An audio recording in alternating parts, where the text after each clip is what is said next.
জিএসসির online ক্লাসে তোমাদের স্বাগত। আশা করি তোমরা সবাই ভালোই আছো। যেহেতু এখন লকডাউনের জন্য অফলাইন ক্লাস বন্ধ আছে, তাই জিএসসি নতুন করে অনলাইন ক্লাস চালু করেছে শুধুমাত্র স্টুডেন্টদের সুবিধার জন্য। আজকে এই অনলাইন ক্লাসে আমি তোমাদের প্রিপোজিশনের কিছু গুরুত্বপূর্ণ ব্যবহার নিয়ে আলোচনা করব। প্রিপোজিশন নিয়ে প্রত্যেকটি স্টুডেন্টদের মধ্যে একটা কনফিউশন থাকে যে কোন জায়গায় আমরা কি কি প্রিপোজিশন ব্যবহার করব। তার কারণ প্রিপোজিশনের মিনিং গুলো অলমোস্ট প্রত্যেকটার কাছাকাছি, খুব সেম। সেহেতু স্টুডেন্টদের একটা কনফিউশন থাকে যে কোন জায়গায় আমরা কিভাবে কি প্রিপোজিশন ইউজ করব। কারণ অ্যাপ্রোপ্রিয়েট প্রিপোজিশন ছাড়াও সেন্টেন্সের সেন্স অনুযায়ী কোথায় কি প্রিপোজিশন হয় সেটা কিন্তু বুঝতে পারাটা বেশ ডিফিকাল্ট।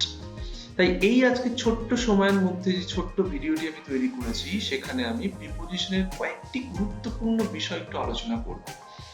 প্রথম যে প্রিপোজিশনটা দেখাবো সেটা হলো ইন। অত্যন্ত পরিচিত এবং বহুল ব্যবহৃত একটি প্রিপোজিশন ইন।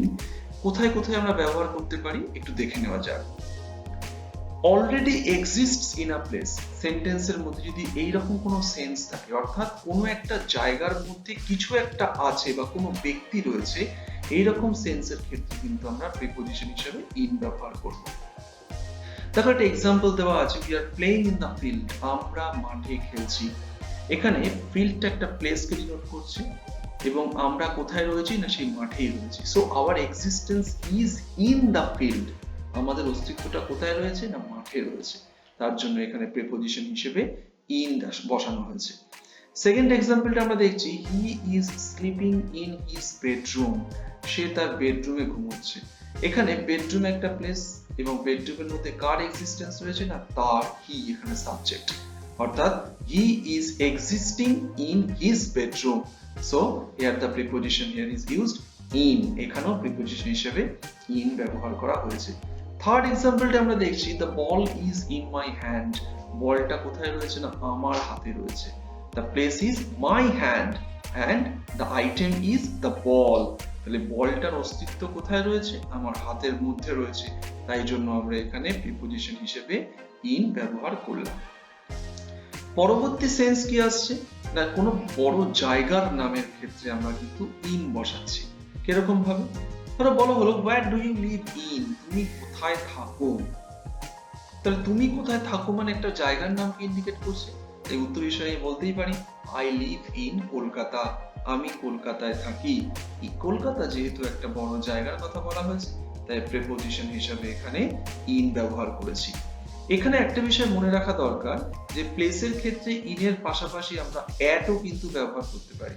তো এখন প্রশ্ন হচ্ছে কোথায় অ্যাট হবে এবং কোথায় ইন হবে আমরা কি করে বুঝবো। আমি জাস্ট একটা ছোট্ট কথা বলি, কারণ এই বিষয়ে বিস্তৃত আলোচনা আমি আমার পরের ভিডিওটায় করব। অ্যাট এর ক্ষেত্রে আমরা ব্যবহার করব যেখানে তুলনামূলক ছোট জায়গার কথা বলা হবে, অর্থাৎ যেখানে দুটো জায়গার নাম একসাথে থাকবে এবং তুলনামূলক ছোট জায়গার জন্য অ্যাট এবং বড় জায়গার জন্য ইন বসাবো। ধরো বলা হলো আমি কলকাতার বালিগঞ্জে থাকি, so I live at Ballygunge in Kolkata. যেহেতু কলকাতাটা বড় তাই তার জন্য ইন হলো, এবং কলকাতার মধ্যে বালিগঞ্জ রয়েছে তুলনামূলক ছোট জায়গা, তার জন্য কিন্তু অ্যাট হলো। যদি আমি বলি আমি বালিগঞ্জে থাকি, তাহলে বলতেই পারি I live in Ballygunge, it's also correct. আশা করি ইন এর ব্যবহারটা তোমরা বুঝতে পেরেছো। পরবর্তী যে প্রিপোজিশনটা আমি দেখাবো সেটা হলো ইনটু, অত্যন্ত গুরুত্বপূর্ণ এবং বহুল ব্যবহৃত একটি প্রিপোজিশন ইনটু। কোথায় আমরা ইনটু বসাবো? ইনটুর সেন্সটা হচ্ছে ফ্রম আউটসাইড টু ইনসাইড, অর্থাৎ বাইরের দিক থেকে ভিতরের দিকে আসা। কোনো সেন্টেন্সের মধ্যে যদি এই রকম সেন্স থাকে তাহলে আমরা প্রিপোজিশন হিসেবে ইনটু ব্যবহার করব। এখানে আরো একটা বিষয় কাজ করে, সেটা হচ্ছে চেঞ্জ ইন মোশন, অর্থাৎ গতির পরিবর্তন। কিরকম ভাবে, you have come into my room, তুমি আমার ঘরের ভেতরে এসেছো।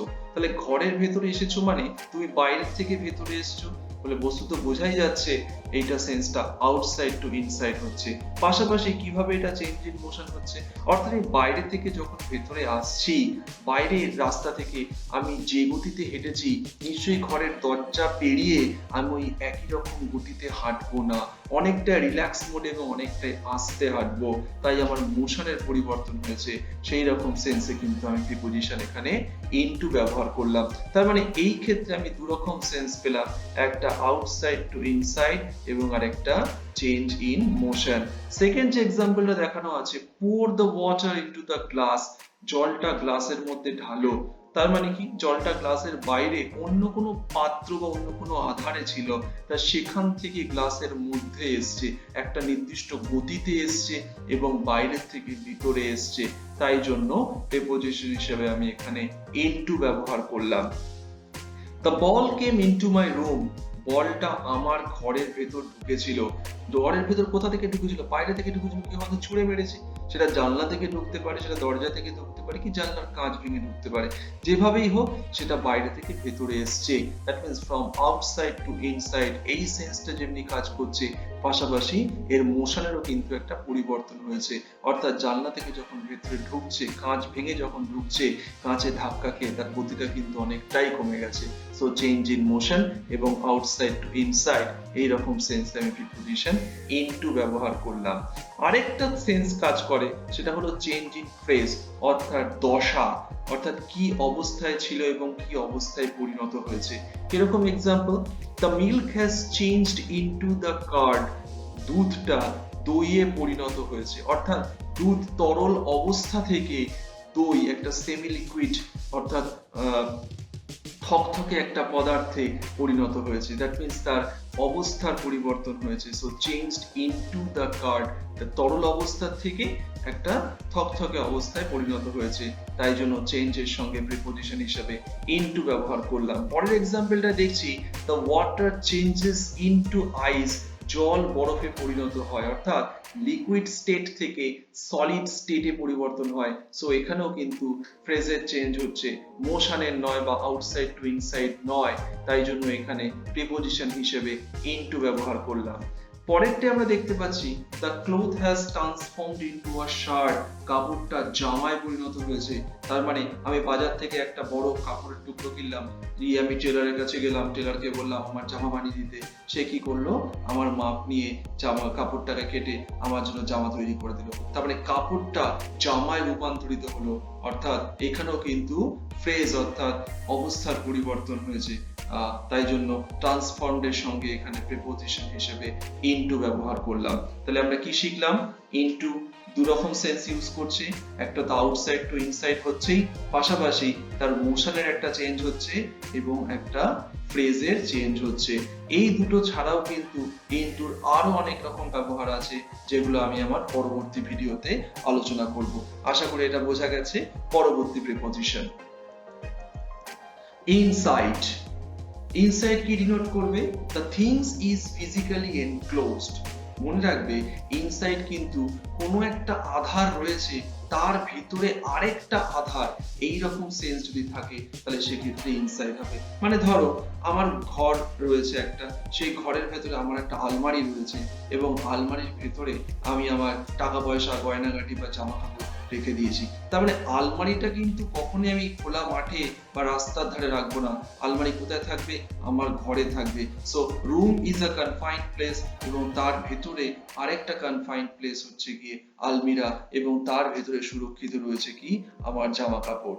এখানে আরেকটা বিষয় গুরুত্বপূর্ণ, সেটা হচ্ছে inside is used as a preposition followed by a noun. কি বলতে চাইছে, ইনসাইড শুধুমাত্র প্রিপোজিশন হিসেবে ব্যবহৃত হয় তা নয়, ইনসাইড কিন্তু অ্যাডভার্ব বা অ্যাডজেক্টিভ হিসেবেও ব্যবহার করা হয়। কিন্তু ইনসাইড যদি প্রিপোজিশন হিসেবে ব্যবহার করা হয়, তাহলে জানবে সব সময় তার পেছনে কোনো না কোনো নাউন বসতেই হবে। যদি পেছনে নাউন হিসেবে থাকে, নাউন থাকে, তাহলে ইনসাইড কিন্তু প্রিপোজিশন হিসেবে ব্যবহৃত হবে। এক্সাম্পল হিসেবে কি দেব, ধরো কেউ আমাকে প্রশ্ন করলো, where is your dress, তোমার ড্রেসটা বা পোশাকটা কোথায় রয়েছে? আমি তাকে বললাম, my dress is inside the almirah, আমার পোশাকটা কিন্তু আলমারিতে রয়েছে।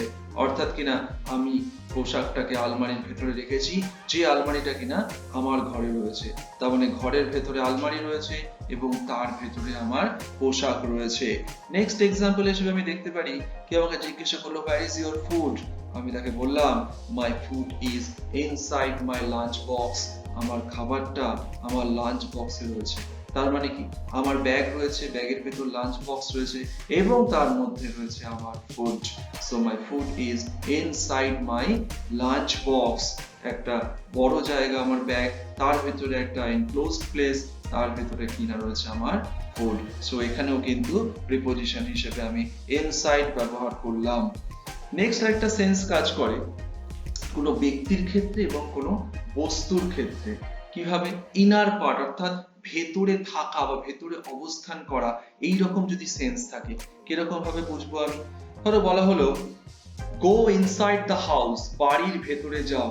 অর্থাৎ কিনা কেউ কাউকে অর্ডার করছে, you go inside the house, তুমি বাড়ির ভেতরে যাও। যেমন এখন আমাদের সবাই বলছে যে you must keep inside the house, you must keep yourself inside the house, তোমাদেরকে আপনাদেরকে এখন সবাইকে ঘরের ভেতরে থাকতে হবে due to this pandemic situation. এরকম একটা মহামারী যেহেতু চলছে, তো এই যে ব্যাপারটা আমাদের বাড়ির ভেতরেই থাকতে হবে, so have to keep inside our house, আমাদেরকে বাড়ির মধ্যেই থাকতে হবে। তো এই যে ভেতরে কোনো ব্যক্তিকে রাখা হচ্ছে কোনো কিছুর ভেতরে, so somebody and something has implied here, somebody and something have implied here, go inside the house, অর্থাৎ বাড়ির ভেতরে তুমি থাকো। something is house and somebody is you or the common people, right? আশা করি এটা বোঝা গেছে। পরের এক্সাম্পলটা আমি দিতে পারি, you will feel better with a good meal inside you, যদি তুমি ঠিক মতো খাবার দাবার খাও তাহলে তোমার অবশ্যই ভালো লাগবে। তারপর কি, you have to intake your food, if you intake your food you will feel better, যদি তুমি খাবারটা ঠিক মতো খাও তাহলে তুমি অবশ্যই ভালো অনুভব করবে। তো ইনসাইড ইউ কেন বলছে? Because food is something item and somebody is you, মানে তুমি যদি খাবারটাকে খাও, ইনটেক করো, ইনটেক করবে কোথায়? Through your mouth into your stomach, মুখে থেকে তোমার পেটের ভেতরে যাবে। সো ইনসাইড করবে, তুমি খাবারটাকে ভেতরে নিচ্ছ। সো এই রকম সেন্স পেলাম, তাই জন্য এখানে আমি প্রিপোজিশন হিসেবে ইনসাইড ব্যবহার করলাম। আশা করি এটা তোমরা বুঝে গেছো। এইরকম ইনসাইডের কিন্তু আরো অনেক ব্যবহার আছে, যেগুলো আমি আমার পরের ভিডিওতে আলোচনা করব। তাহলে আমি একটু ব্রিফলি বলি, ইনের আমরা ব্যবহার পেলাম already exist in a place, অর্থাৎ কোনো একটা জায়গায় রয়েছে এবং কোনো বড় জায়গার ক্ষেত্রে। ইনটু আমরা পেলাম ফ্রম আউটসাইড টু ইনসাইড, এবং ইন চেঞ্জ ইন মোশন আর চেঞ্জ ইন ফ্রেজ। এবং ইনসাইড আমরা পেলাম কি না, কোনো denotes the thing is physically enclose, কোনো আবদ্ধ স্থানের মধ্যে কিছু সযত্নে রাখা। আশা করি এটা বোঝা গেছে। ধন্যবাদ, বাড়িতে থেকো এবং সুরক্ষিত থেকো।